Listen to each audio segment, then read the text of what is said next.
Welcome to Follow Your Curiosity, where we explore the inner workings of the creative process. I'm your host, Nancy Norbeck. Actor, photographer, and filmmaker Jon Davey has appeared in 50 episodes of Doctor Who since its revival in 2005 as a variety of monsters including Cybermen, Daleks, Ood, and Judoon. He's also done behind-the-camera work on a variety of projects, including quite a few music videos for Radiohead. He joins me today to talk about how he came to those roles, as well as what it's like to meet fans at a convention when you grew up as a fan yourself, how growing up with learning issues, including dyslexia, equipped him for an unconventional career, and the value of questioning your assumptions about yourself and what normal means to you. Here's my conversation with Jon Davey. Jon, welcome to Follow Your Curiosity. Hello, how are you doing? Doing all right. I'm wondering if we could start out with you telling us how you got your creative start. Were you always a creative kid, or did you discover acting and filmmaking later on, or was there something else that happened? Yes, so it's kind of a bit of both, really. So professionally, i.e. getting paid for it, happened a lot later.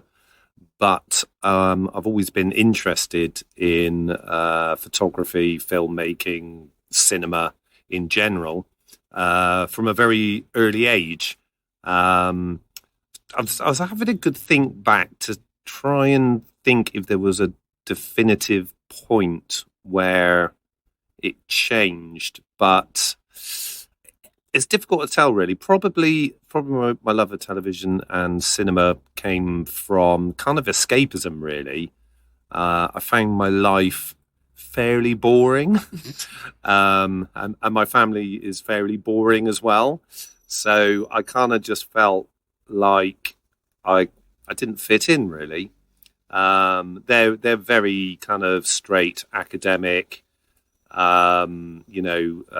linear thinking people, where myself, I had and still do have a very how can I put it? My attention span isn't great, and obviously back as a kid during the day, the solution for that is, well, just concentrate more, but doesn't quite work with my brain. So I didn't really ever fit into academia.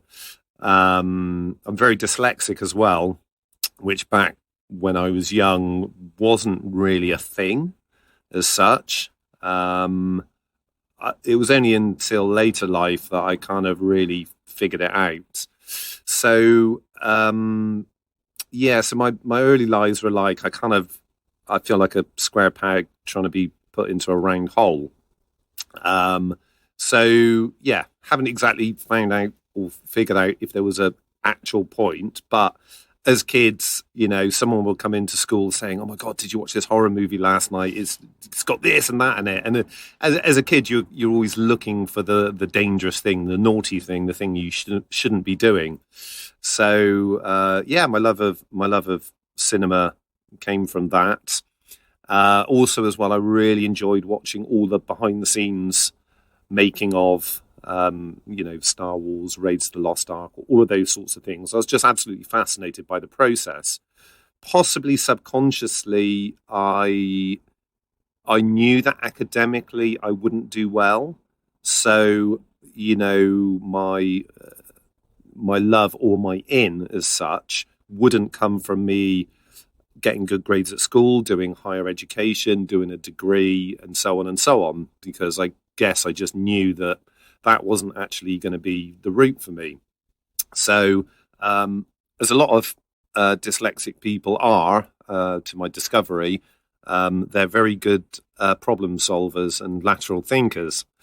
So my entire school career was just problem solving. How am I going to navigate my way through 10, 12 years of school, not being able to read or write very easily?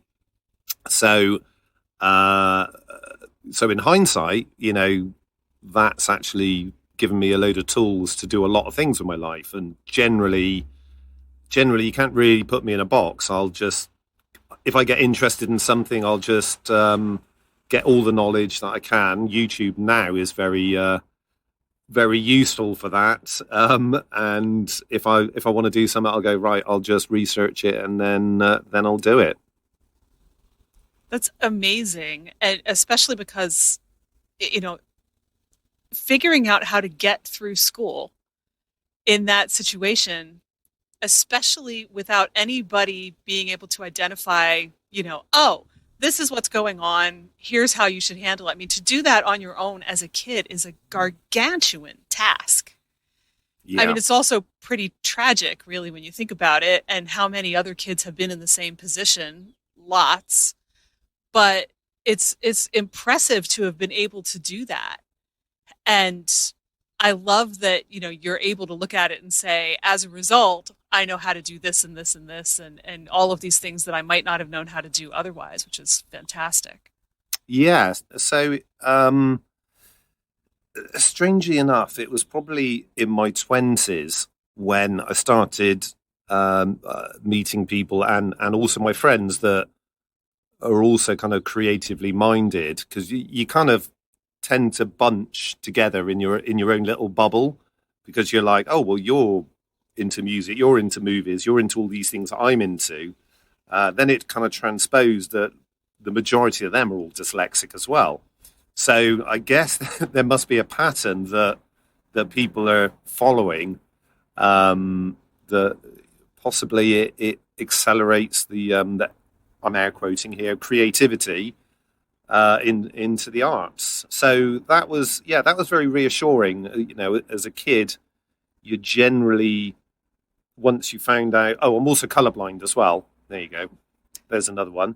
Red, green, colorblind. And when that was discovered, it was being told what you can't do. So you can't do this, you can't do that, because, you need your eyesight. Randomly and weirdly enough, I became a photographer and a filmmaker, where color can be important. And I live in a city called Bristol in the United Kingdom, which is very well known for its big graffiti and street art scene. And then, lo and behold, there's a huge majority of all of my graffiti artist friends that are all colorblind as well.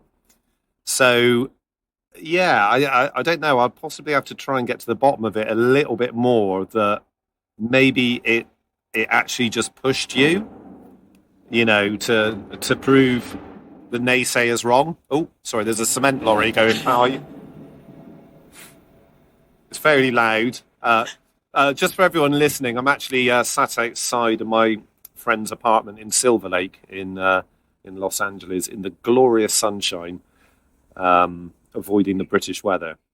Sorry, little interlude there. So there must be, I guess, something that just pushes you, and I'd probably think that the higher percentage of people that, and I don't want to call it a disability, because I always look at it more of an ability, because you can then figure things out for yourself and take your own path.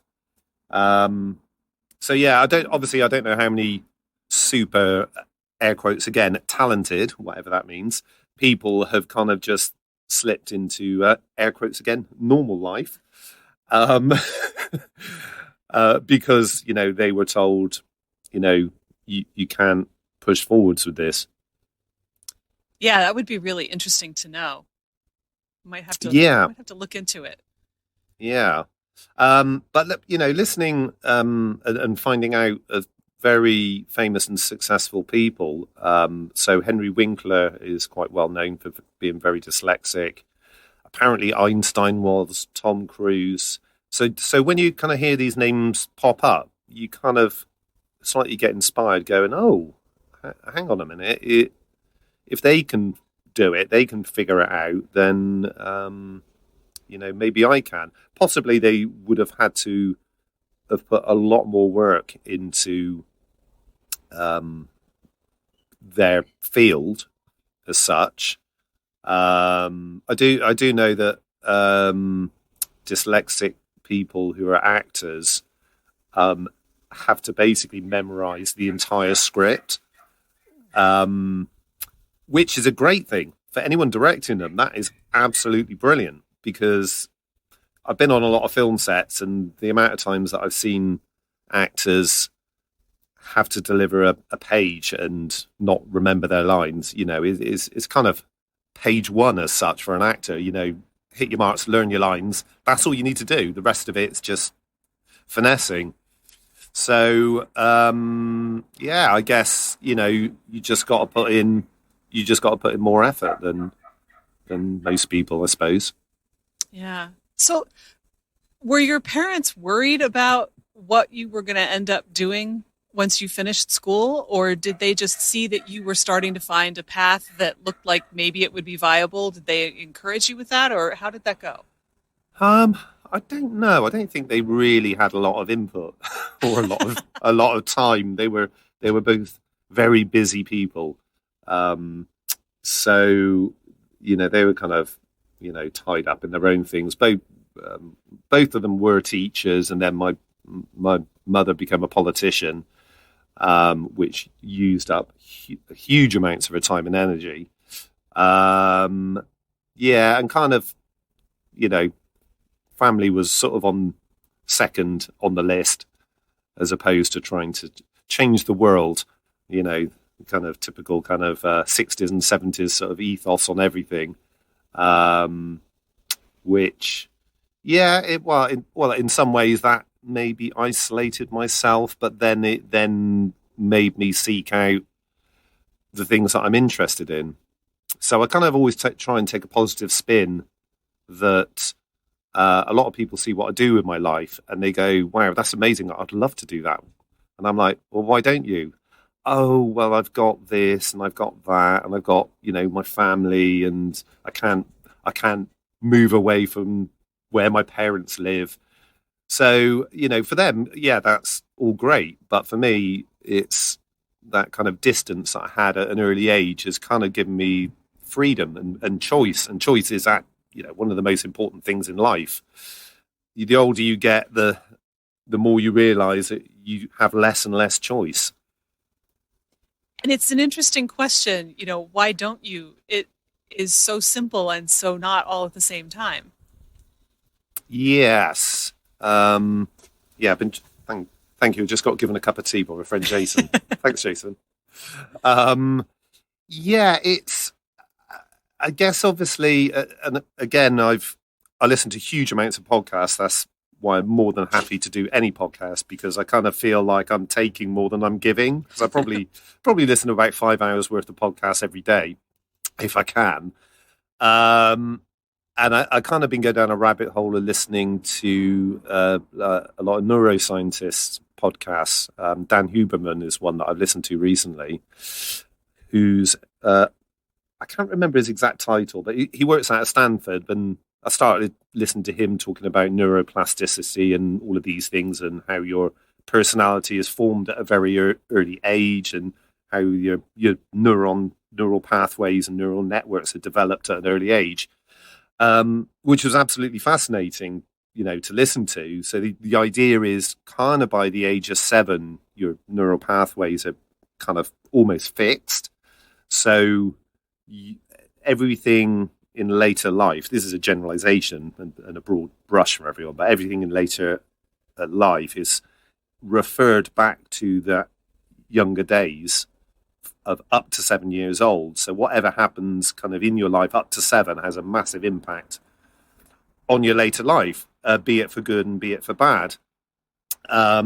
So kind of after hearing, ideas like that, I'm kind of like, it kind of does make a lot of sense. People that I would say generally had a very happy, close family upbringing, I would say would then probably repeat that behavior later on in their life. Whereas, generally people that have had the opposite of that will keep on seeking out that same experience, because it connects to neural pathways. You get dopamine, it makes you feel good. So it's kind of very interesting, very enlightening hearing things like that. So, and it also makes a lot more sense, because a lot of times in my life, I'm like, I should be doing this. I look at everybody around me and I was like, I should be owning a house. I should have kids. I should be married. And then it's like, well, why should I? That's kind of a pattern that everybody takes. And for me personally, looking at that live, it would just not make any sense to me. Just in the same way that possibly my life doesn't make sense to a lot of people. But yeah, I find it trying to find out how the human brain works and how we actually process things is extremely comforting. Because sometimes you're always second guessing yourself. You know, you're in your head, you go in, why am I thinking like this? Is there something wrong with me? Why shouldn't I be thinking like everyone else? And then when you hear, you know, an expert as such talking about it, you're like, oh, okay, it's okay then, you know.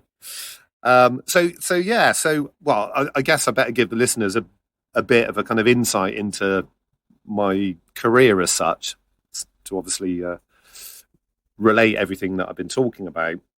So I left school at the age of 16 with very few qualifications. I did really enjoy art. I did get a D in art. I got marked down because I was told that I was using my imagination too much. I know. Wow. The thing is we had O levels, which was whatever the qualification is when you're 16 before you leave school, and basically you had to pick a title, a title subject, and then draw about that subject. So I picked the subject of rhythm. So I drew someone on a beach playing a guitar with a seagull flying overhead. Now, to me, that makes total sense. All of these things have rhythm. Obviously, whoever's grading my results thought otherwise. Oh, my. I know. Well, what can you do? It's the 1980s, and you could tell most of the teachers didn't want to be there. You know, possibly it was like, oh yeah, let's teach. It'll be great. We get plenty of free time off, and then little do you realise it's a bit more than that. So I kind of left school, and then I literally just bounced from job to job to job, almost finding out what I don't want to do in life, which I think is a very important thing that people should do, especially that there's a lot of pressure with young kids to go, right, you got to decide what you're going to do for the rest of your life. And to be fair, you've got no idea. You've got no idea until you've done something whether this is the thing for you. However, I did buy my first camera off of a friend of mine, Paul Blake. It was a Praktika, which was a East German, I think, SLR camera.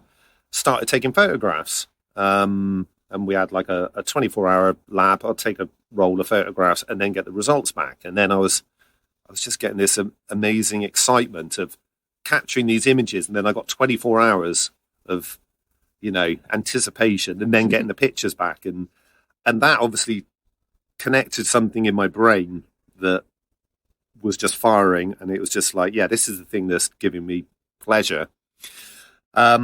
I eventually ended up working in a camera store selling cameras, which was great. It meant that I can buy cheap cameras and learn about cameras and photography. However, being a salesman as such wasn't really my thing because I just kept on feeling disingenuous.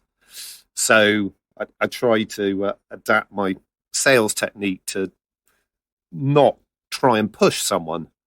You know, they're like, oh, well, which one's better? And most of the time I'll just say, well, they're pretty much the same. Just pick up what feels right for you. Maybe some of my kind of ethos was coming over, you know, don't be told what to do. You figure it out for yourself. So I did that for a little while. Then I kind of, I don't know, I was unemployed for about a year. I kind of went down that route of slight self-destruction. which isn't a bad thing. Is you got to visit places and then you come back out and it builds character. I then started doing wedding photographs. Started earning money, and I was like, oh, this is quite good, even though photographing other people's weddings is the most unfulfilling thing I could ever imagine, because it's not special to me. It's special to someone else. I also then bought a video camera and then just started shooting home videos, music videos for my friends' bands, this type of thing. And then I had a friend of mine, Sue Gent, and she was working for an animation company in Bristol where I live called Bolex Brothers. And there was someone working there who was a director who then basically got a commission to make a music video, and they basically wanted crew. So she said, oh, do you want to be crew on this music video? Just as a runner. And I said, yeah, that would be great. It then transpired that the music video was for Radiohead, which are a fairly well-known band, I think. So I worked on that. It was a music video called There from Hail to the Thief album, all kind of weird, quirky stop-motion animation. So this was back, I think, in 2003, and I just bought a digital camera, my first digital camera, a Nikon D100 at the time. So they were shooting all the live action stuff with Tom York, and then they were discussing how to shoot all of the stop motion stills. And at that time, the majority of it was being shot on film, or they would buy a huge broadcast camera and kind of hijack it and take the signal and capture stills from that. And then my problem solver came out, and I was like, well, can't you just capture it on a digital stills camera? And Chris Hopewell, the director, was like, don't know, figure it out. And I'm like, oh, I'm good at this. So I spent a couple of days kind of playing around, trying out different techniques. And it worked. And now with stop motion animation, digital stills cameras is the norm. It's the absolute go-to with that. So that was really, really good. And then I kind of worked with them on and off for the next 8 years, shooting more music videos for, oh God, I've got to cast my memory back. The Scissor Sisters, the Killers, the Bees, Young Knives, all, again, weird, quirky stop-motion videos. And round about that same time, I just bought my first property, and I had a friend of mine who was my housemate, Alan, who's like an old early 80s punk rocker, spiky hair and everything. And he basically was doing lots of work in film and television. If they need a punk on a soap opera or in a movie, then it's like, oh, well, there's a ready-made punk. He already looks the part. So he was saying, why don't you just sign up with the agency that I work for just to get a bit of extra work between jobs, which I did, and did quite a few boring things as such. And then I got an audition, not knowing what it's for, and then 50 guys, all similar height and build as me, turn up to the BBC studios in Cardiff and spend a day with a lovely lady, the choreographer, Elsa Burke, marching around, walking around with her eyes closed, doing general kind of movement exercises. And then we were told, well, this is an audition to become the Cybermen in Doctor Who. So as a kid, grown up watching Tom Baker, it was like, I got that huge adrenaline rush in my stomach going like, and then I kind of did the typical thing that all actors do, is like, please let me get this. Please let me get this. This will solve everything. This will make my life better. So So I got a call back. I went to Millennium Effects, a company that makes pretty much most of the creatures for Doctor Who, as well as other things. Tried the proverbial suit on.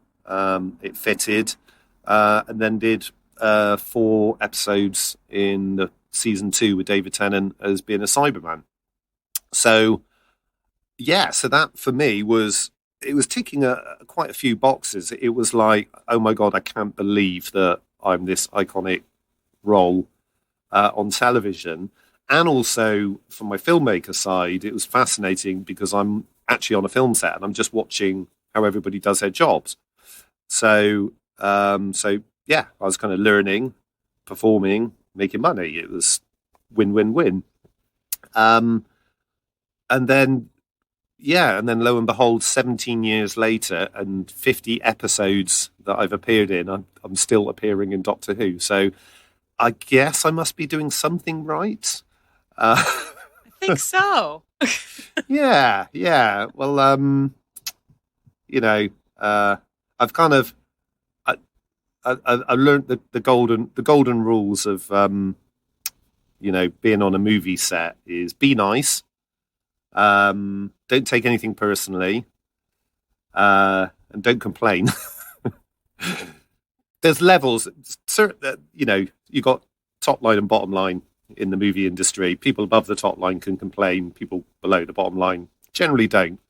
Or if you do complain, you do it very tactically. Not sure you're aware of Louis Theroux. I am, but I don't know that everybody who listens is. Yeah, he's a filmmaker and makes quite a lot of weird, quirky documentaries about people that have fairly odd lives. He's a really, really super intelligent person, but his angle is he almost comes in slightly befuddled and a little bit dumb, and doesn't challenge people on their beliefs, because if you challenge anyone on a belief, they're going to get their backs up.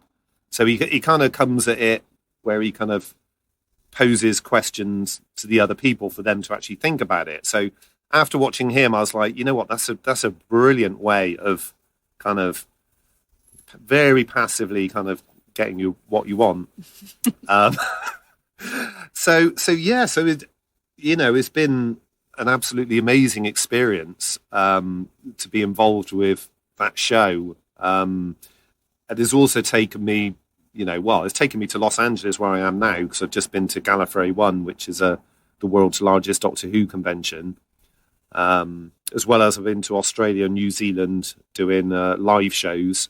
There was one called the Symphonic Spectacular, which was a live orchestra playing the music from Doctor Who. And if anyone's never heard a live orchestra playing scores, it's the most incredible thing ever. You never get that full feeling when you actually watch the program.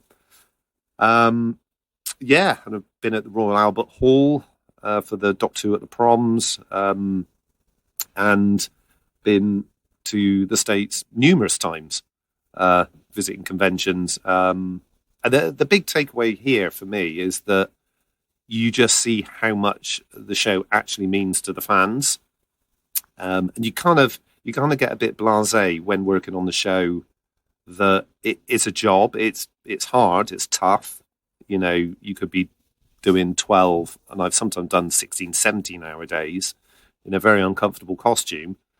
But then when you see how much your work actually means to the fans of the show, it just makes it all worthwhile. I can imagine that there's a real split between those two things. But, I talked to Paul McGann almost 2 years ago, and he said something really similar about, hearing people's stories and how much, he had avoided going to cons because he didn't really understand what they were about for a while, and was like, yeah, no thanks. And then when he went and heard, all of these things, and it just changed how he looked at everything. Yeah, it's and again, I can then, because I was very similar going to conventions. I I probably suffer from imposter syndrome, which is probably good. It means my ego hasn't run away with me. It's kind of like, why am I important? Why should I be here? There's famous people like Paul McGann here. So when I started going, and then I started hearing people's connection to the television show and what it's done for them and its escapism for them as well, I kind of then went, oh, right, this is me. This is exactly what I was doing when I was younger, and I was holding on to something that I could focus on and something that gives me comfort. So, as soon as I realised that very early, I made sure that every event that I go to, I try and make the experience, air quotes, of meeting me as good as possible for the fans, and hopefully, I hope they agree. I normally, if possible, do a presentation on stage with a load of videos and a load of photographs, all the behind the scenes stuff that I liked as a kid that I then play, and then I kind of explain what happened in the scene or what things are wrong or that type of thing. So I guess I'm kind of just I'm reliving my childhood, trying to then say to people like, well, this is how I got here. You know, you don't need to be this, you don't need to be that, you don't necessarily need to be able to read or write or see colour properly. So hopefully my short givings will then make people enthusiastic to push forward with what they want to do in life instead of being told what to do. My one big thing is I hate being told what to do. And I know myself, I need to be told what to do sometimes.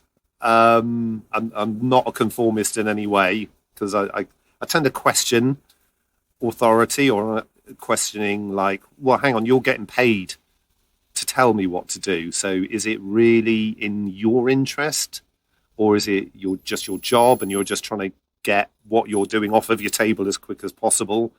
Most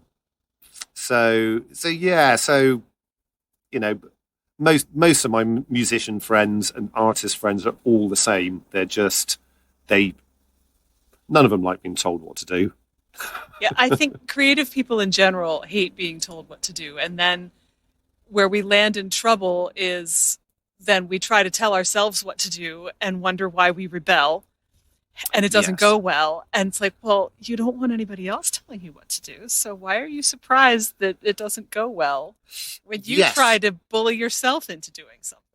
Yeah. And then I think we do tend to find we really get in our way. Mm-hmm. So hopefully surrounding yourself with people that are a little bit stoic, that can understand you, and then possibly then point out, well, there's this option, and this option. You know, what's the best course of action? And then it starts making you thinking, and you kind of then go like, oh yeah, it's the problem's me. Always everyone's favorite conclusion. Yeah. And it is crazy, because the thing is probably you know yourself the least compared to people that know you, because you're internalized. All of your thoughts are all internal. There's all an internal monologue. You're running all of these different things in your head, but the people on the outside are obviously reading you, reading your face, reading how you speak, and have a much better idea of possibly what you should be doing. So I've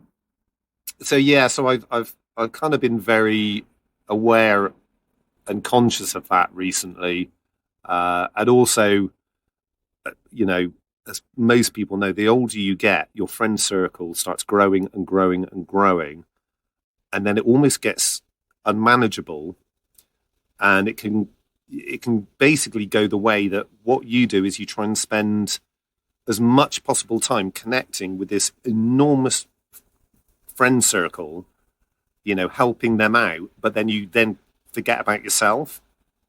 And then you've kind of inherited friends that you may not necessarily have been chosen to be friends with, i.e. work colleagues or neighbours. So, yeah, for me, over the last 3 years, I was kind of like, well, what people are actually really important, and what people actually make my lives better.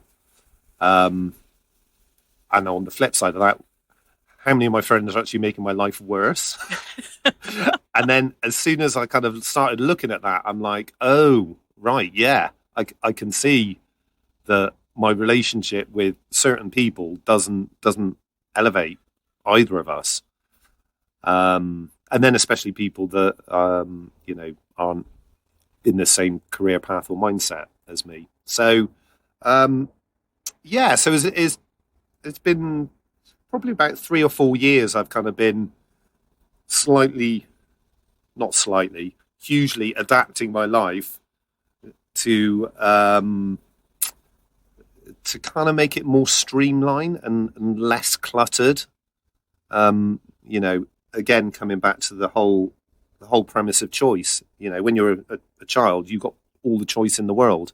The older you get, that choice window gets narrower and narrower and narrower. So, and especially for a creative person, it can get really frustrating. Especially that most creative people that I know, they'll get an idea and then literally they'll just have to just almost get up from the table and do it and start that idea. And if you're married with kids, that's it's not always that easy to navigate your way around that. Yeah, you have to learn how to kind of like take a note so you don't forget what the idea was and go juggle the things that you have to do and then come back to it. And funny you should say this. Obviously, this is a visual, but it won't work too well. But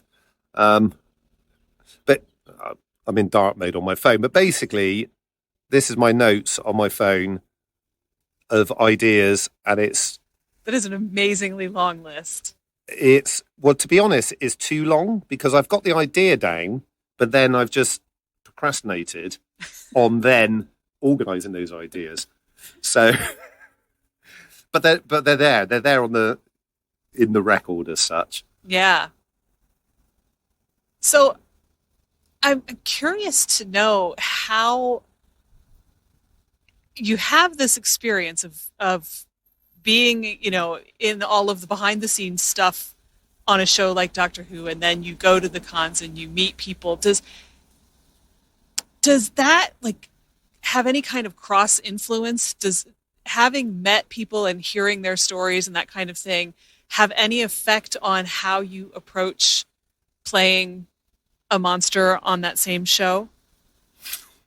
Yes. Fans of things, well, fan stands for fanatical. And especially Doctor Who, because guilty as charged. Yeah. Because there is so many episodes, so many characters, so many stories, that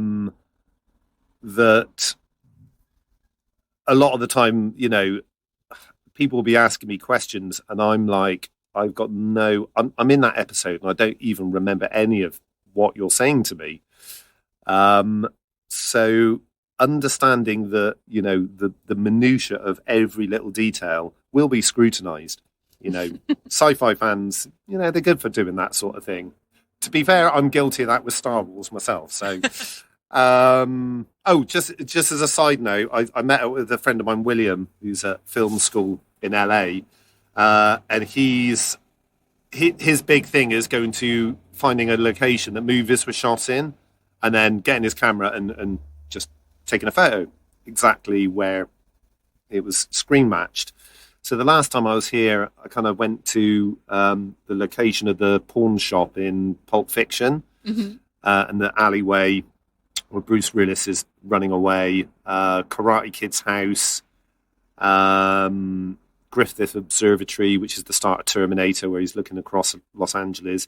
He then took me to Death Valley and took me to all the Star Wars filming locations. Oh, wow. And then, like total nerds that we are, I'm kind of in the same place that R2-D2 is or a Jawa is, and all of that sort of stuff. So yeah, I understand focusing on detail. So I'm more aware that my performance will be rewound and forwarded, possibly frame by frame, and analysed. And sometimes on set, we're not really given enough chance to rehearse because anyone that's worked in television and film, it's a runaway train that just has to stay on the tracks. So so we always take it upon ourselves to make sure that all our timing's perfect, our pacing's perfect, and how we're portrayed on screen is going to be the best. How does it work? Especially, I mean, you've not only been a Cyberman, but you've done Daleks and other monsters, and when you can't actually see your face, how does that affect how you approach playing that kind of a monster? Yeah, so I think thinking back initially, I was really happy that you couldn't see my face. Because thinking back, I really didn't like having my photograph taken, ironically enough. Now that's slightly changed. So yeah, it's the whole actors thing, you're hiding behind a mask. So it is very different. The experience that we're experiencing on the inside is totally different from the outside. So on the inside for us is very chaotic. We can't generally see a lot. We can't breathe very well, but all you're hearing is your own breath as well in the helmet. And whatever movements that we sometimes feel that we're doing that feel over the top, because it feels like a huge effort on the inside, isn't so on the outside. So actually, there's a funny thing. So there's the character called the Judoon, which are these rhino policemen, and inadvertently, quite a few of us all started doing it. We actually started pulling the face of a rhino under our costume, because it just helps you kind of get into the character. Just in the same way, if you're an actor, if you're angry, you will pull an angry face. So yeah, translating the expression that will then relate to the emotion under the costume is a very handy tool. Obviously, a Cyberman is a little bit different because there's no emotion with them, so we're all kind of fairly blank faced as such. But pulling faces behind a mask does really quite help us a lot. I can imagine how that's true, even though on the surface it seems like, well, it wouldn't matter, but still you have to embody that energy. Yeah. So how else would you do it? You're not just going to be like, "Ooh, I'm angry now." Yeah. Yeah, your brain and your body are connected. So, if you're tricking your brain, like what acting is, you're encompassing another character. So if you trick your brain enough, then your body will match what your brain thinks who you are. Yeah. And it doesn't look like you could possibly have very much room in a Cyberman costume. No. So the original ones back in Series 2, because that was back in 2004, 2005, they were made of fiberglass that were coated in an aluminium powder. So they look like metal. That's because the surface is metal. and they were extremely heavy. I think they weighed around about 60 pounds. Oh. And also we had a very tight rubber suit on underneath. So, yeah, it was tough, but it's a kind of motto that I've taken on board, that the hardest thing you've done is the hardest thing you've done. So if you've had no adversity at all in your life, breaking a fingernail or dropping ketchup on your shoe might be the worst thing that's ever happened to you. So after doing those characters, everyone since, I kind of went, oh, well, it's not a Cyberman, so it's not going to be that difficult. So it sounds like the costumes have improved over the years, at least. Yeah. The technology of costumes has advanced loads. I didn't do them. The later Cybermen from Nightmare in Silver, those were and did look very similar to Iron Man's costume, but they're actually made out of the same material. They were actually a lightweight plastic and a rubbery plastic with special paint. And then the latest ones that we've done recently, that was I want to say like a spray urethane plastic, which again was very lightweight. Those were designed by Ray Holman, the costume designer, and manufactured by Rob Alsop. And they were brilliant. And again, the heads had loads of space. Going back to the first Cybermen that we did, the heads themselves were made out of fiberglass, so they were very heavy. And we had blue lights in the mouth that lit up when we talked. And that was actually activated by a little switch under our chin. So when Nick Briggs, who did the voice of the Cybermen, was on set, he would read the lines in live, and we would mime like a ventriloquist dummy, and flash the blue lights, which worked. But the problem is we couldn't breathe through the mouth because that was blocked up. So we had to try and get air in through the eyes.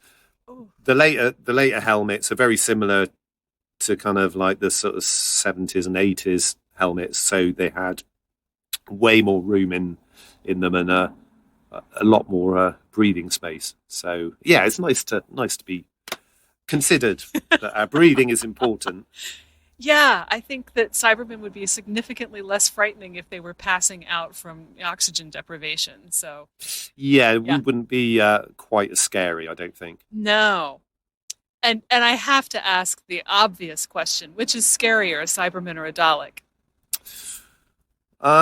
Well, I don't know. I can't be objective because I'm inside them. But it's scarier to be wearing a Cyberman costume because they're tougher. A Dalek, you have a little seat. Well, a plank of wood that you sit on and you shuffle around like Fred Flintstone. That's the technology. However, the Daleks always do tend to defeat the Cybermen. So, yeah, it's a strange one because the characters of the Cybermen, they're kind of emotionless as such, but then the Daleks do have emotions. So it's whether being, yeah, I guess obviously Cybermen are, I'd say Daleks, I'm trying to make a comparison here, Daleks are definitely psychopaths. Mm-hmm. You know, because they are thinking through their actions, whereas Cybermen would. Oh, I got to try and think of the personality type of. Well, they're drones, really, aren't they? They're kind of the same as the Borg. It's just a collective consciousness of, you know, we're taking over things. So. Don't know. Maybe someone could come up with a good analogy, a human analogy for a personality type for the Cybermen. Well, I'll tell you, for me, the Cybermen have always been more terrifying than the Daleks. Well, they are humanoids, so you immediately can make that connection. And also, obviously, the stories in the later episodes, they were human beings that were then, there's a possibility that you might get captured and then all your emotions are taken away and then you become this drone. Yeah, and in the classic series, when you could really tell that there was a person in there, I think they were actually a little bit more scary for me because of that. The newer ones, you could convince yourself that it's a robot until the plot reminds you that no, that was a person once upon a time. Yeah, or their head. Series, it's like, oh, baby, no, thank you. No, thank you. The Daleks will just kill you. The Cybermen will make you into one of them. Yeah. Yeah. So is there anything that you wish you had known 20 years ago that now that everything. Yeah, literally everything. But the thing is, you're not going to know it until 20 years in the future. So, but then that's what learning is about. That's what life experience is about. Being, I think life is a gradual curve, and people that, you hear it, that people say they peaked too early in life. They get thrown into something at a very young age, but you haven't got the wisdom or the experience to navigate that. Mm-hmm. So I kind of think the big takeaway is that you only know what you know. So at a young age, you kind of, and I'm guilty of it. As soon as you're, adolescent age, you think you know it all. Yep. And I did. And it was like, yeah, I know this, I know that. And then when you get in the real world, you go like, oh, okay. Why is that person being disingenuous of me? Why have I lost money to this person? Why is my girlfriend finished with me? Why, all these things start coming out. But then that's the experience in life that makes you human, I guess. It's true. It's very true. And also as well, I never look back because you can't change the past. So regret is, you just let that go. There is another little motto I'm trying to live my life by. It's always better to say, oh, well, than what if. Yeah. For sure. That what if, and I've still got quite a few what ifs going on at the moment. Oh, what if I do this? Oh, I might fail. Okay, then I won't do it. And then that doesn't go away. That's in your head, just nagging you all the time. And then if you do something and it doesn't work, then, oh well. Right. I don't have that what if anymore. Yeah. And along that line, I keep thinking of, your earlier comment about the people who say, oh, I wish I could do that. And you say, well, then why don't you? And I just wonder, if, and I don't know if you've ever had a conversation like that that's gone this far, but I feel like that question sets so many people up, why don't you? Immediately what comes to mind is all the reasons why you can't. Yeah. Have you ever had a conversation with anyone that didn't end there, where somebody was willing to think about that a little bit further? And if not, if you did have that kind of conversation, what do you think you'd tell them? Well, again, it's very difficult because you can't,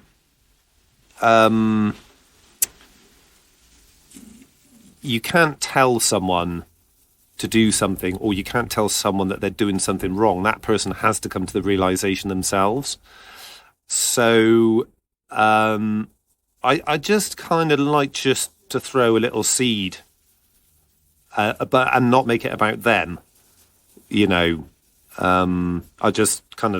would just say my story, which is possibly different to theirs. But if they could, it's one of those things. It's like you don't say something to someone and all of a sudden they have an epiphany and everything changes. Sometimes that happens, but normally it just mingles around in your brain for a while and you start thinking, and then then it develops into something. So possibly sometimes I'm maybe a little bit facetious when I say it. Because it's like, oh, I wish I could do what you do. And I'm like, well, what's stopping you? You know, and then that person has to then say, well, what is stopping me? And then a lot of the time they don't say anything because then they will be denying the life they are living at this moment. So I think it's a kind of, I think it's a grower in people's heads. If I'm going off a bit Tony Robbins here with like advice, but a few things possibly that I've kind of noticed it with is that I started building a camper van about a year ago, and I've had Volkswagens my entire life, which are great because if I'm working away, then I don't have to drive and I can sleep. But I just found it not big enough, and then I bit the bullet and I said it's better to say, oh well, then what if? So I bought a much bigger van, sold my old one. I had this delivery van that I've then been slowly converting into a camper van with the huge help of YouTube. I've probably watched hundreds of hours of various YouTube videos. And again, I've discovered what I don't want from my van. I come up with an idea.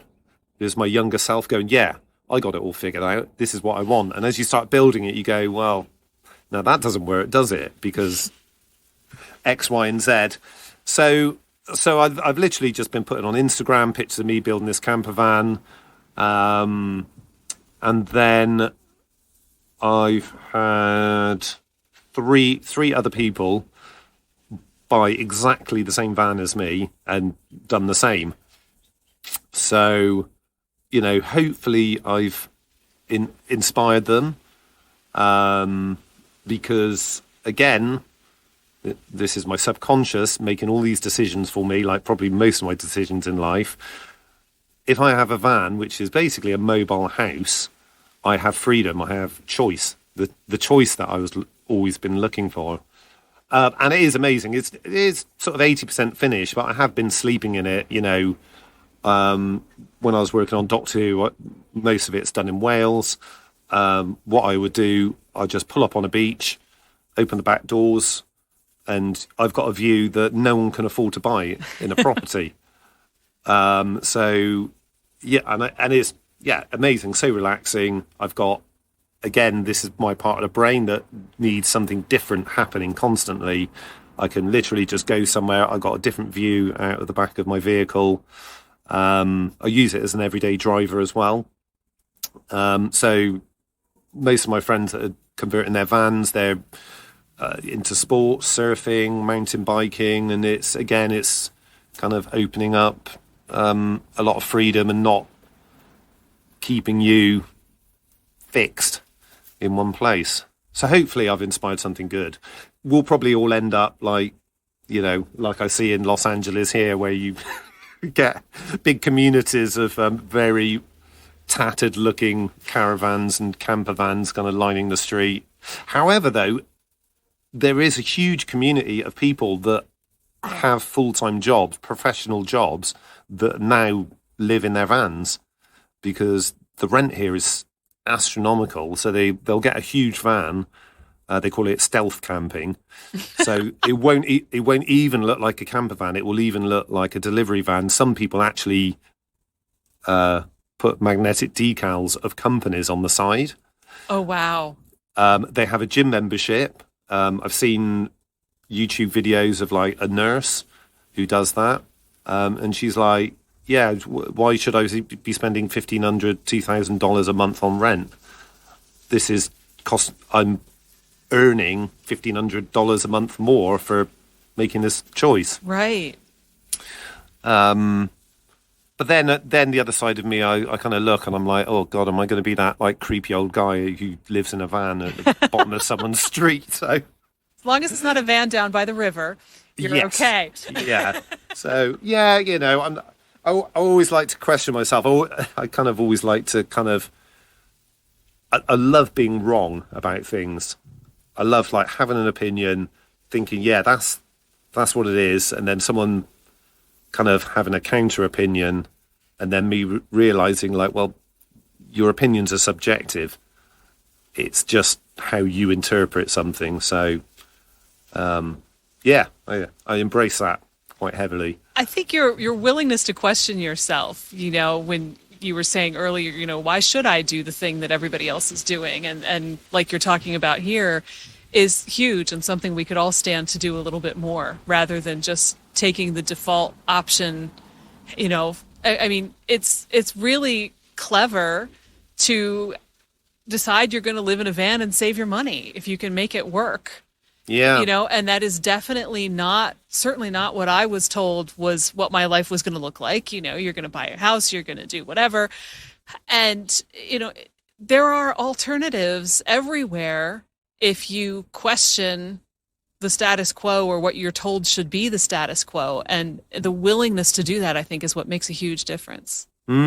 Also, as well, it's finding out what you actually really need in life. I haven't watched is it called The Minimalist on Netflix as a series where like two guys get rid of everything and only have like 12 or 17 objects or items.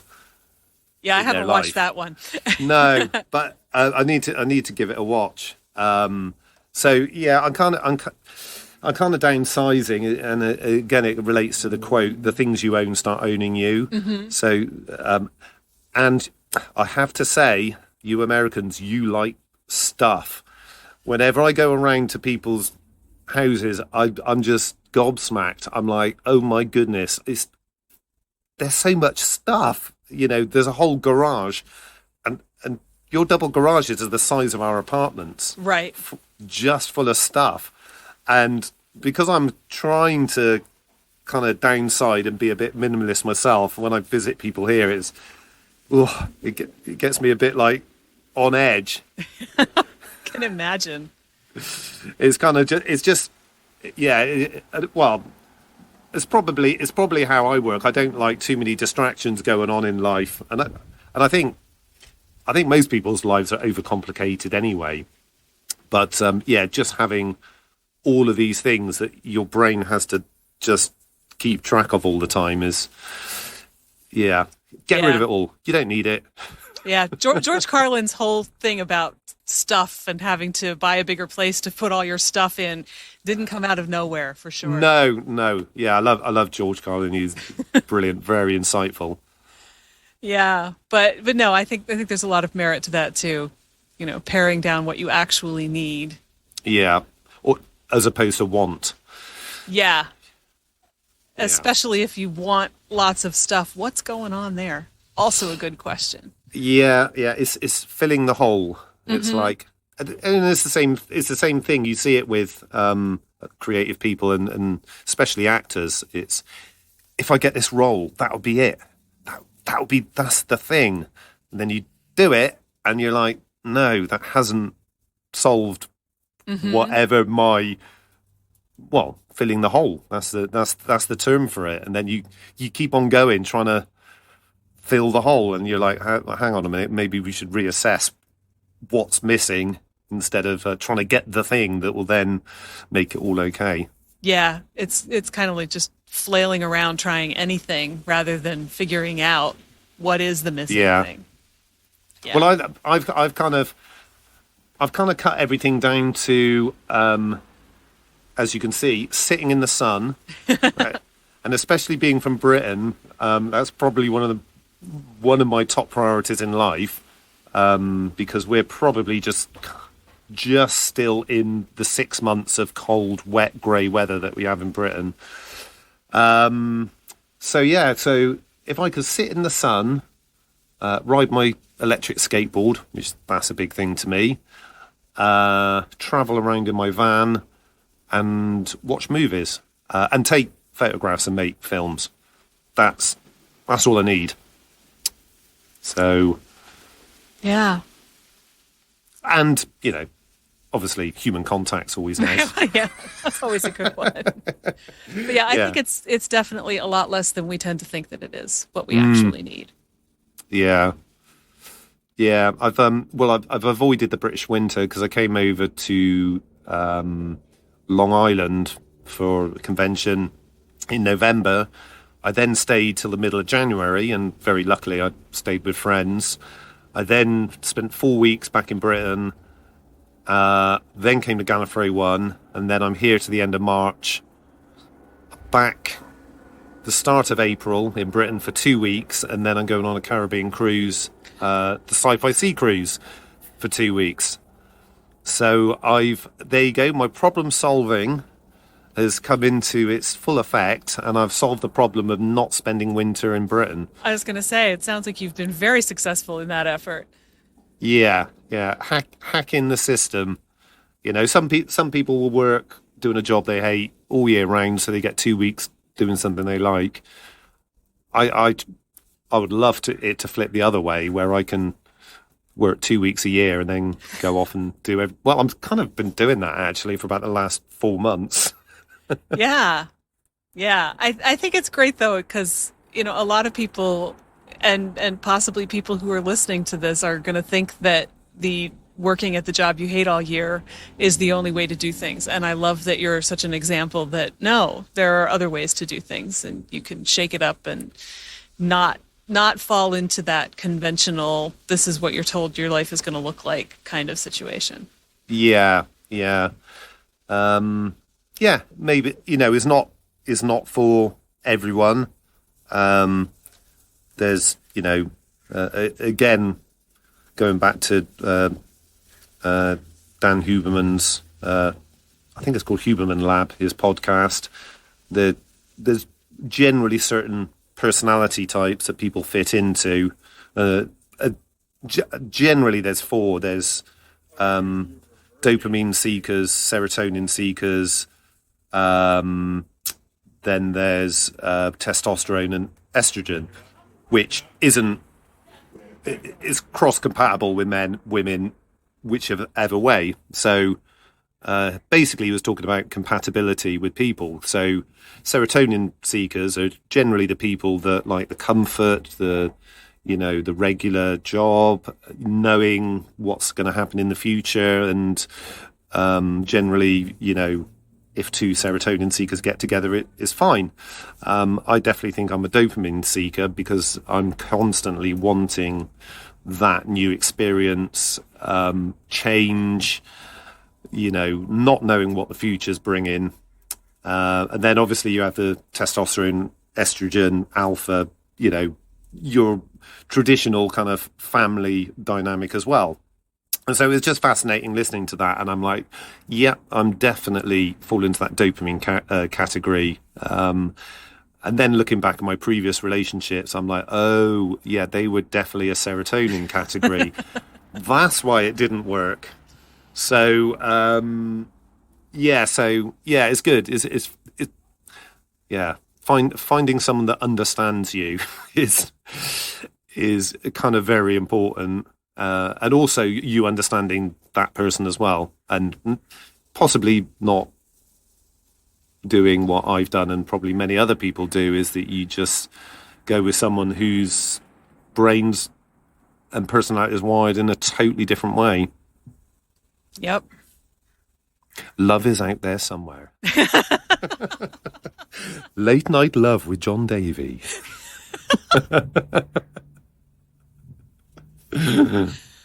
Well, on that note, I think that that's a great place to end. And I really appreciate you giving your time and coming and hanging out with me this afternoon. It's been a really fascinating conversation. I think you've given people a lot to think about. Yeah. Well, I again, like I was saying, I listen to so many podcasts that I feel that, and because they're pretty much all free, you know, it feels like I'm taking more than giving in life. So any opportunity to do a podcast and tell my story, and hopefully people will find it interesting. It is quite interesting because this is my normal, so people might be listening to this and go, wow, that's just crazy, but your normal is your normal. Mm-hmm. So I'm kind of like, well, a lot of the time I'm quite flippant about it because I'm like, well, this is my life. That's just how it is. And then other people go, oh, you know, maybe that's actually quite different. you know. Yeah. So it's kind of nice to actually realise that once in a while, and just be grateful of, all the crazy things I get up to. Sounds good to me. Awesome. Am I allowed to give you my social media handles? You are, but I'm also going to put them in the show notes so that everybody can find them there. Okay. They're all the same, actually. It's at Jon Davey 007, JONDAVEY 007, and jondavey.com is my website. And there you go. And if you want links, they're in the show notes. Excellent. That's our show for this week. My gratitude to Jon Davey for joining me and to you for listening. If you enjoyed this episode, please share it with a friend. You know, I talk to people all the time who are feeling totally lost, overwhelmed, and stuck creatively. And I know there are lots more of you out there who are feeling the same way. So I made something to help. Check out the link in your podcast app for my creative tune-up kit. It's $37, super affordable, and it's full of my favorite coaching tools to help you rediscover your creative self and make progress fast. I would love to get it into your hands so that you can get unstuck and create beautiful things this year. Follow Your Curiosity is produced by me, Nancy Norbeck, with music by Joseph McDade. If you like Follow Your Curiosity, please subscribe, rate, and review on Apple Podcasts or wherever you get your podcasts. And don't forget to tell your friends. It really helps me reach new listeners.